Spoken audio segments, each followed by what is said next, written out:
J'ai mis mon titre ici. Je suis venue prendre ma petite pipette et choisir les couleurs qui sont dans le titre. Dans mes collections effets spéciaux, des effets comme ça, neige, j'ai installé tout ça. Ça, je suis pas sûre de l'utiliser. Ça fait un peu plus effet givré, mais je reste plutôt sur des effets un peu plus comme ça, fluides. Bon, il y en a qui sont déjà plus ou moins bleus comme ceci, comme je l'avais fait pour Belle. Jun Song, il fait toutes les musiques de films de Disney au violon. C'est sublime.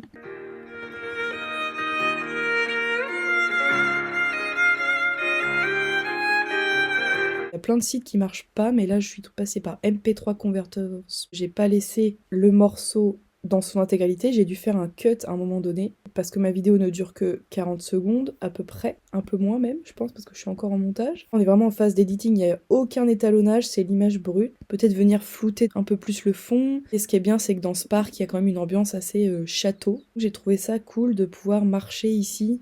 On pourrait croire que c'est vraiment le château d'Elsa, plus ou moins. Là, j'ai coupé en deux parties la musique. La petite note de fin, elle est calée logiquement sur le moment où je lâche le voile.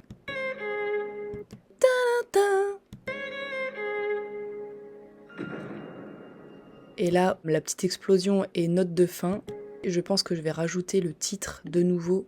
Et surtout, il va apparaître un tout petit peu plus tard que l'explosion. Opacité.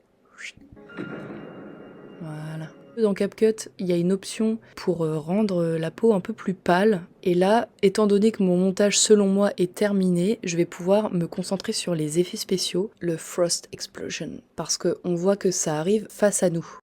Je viens le mettre dans ma main. Celui-ci, Christmas Magic and Wind, pour l'intégrer à l'intérieur du mouvement. Bon, maintenant il faut le réduire un peu, le centrer dans la main. Il faut que ça disparaisse un peu avant.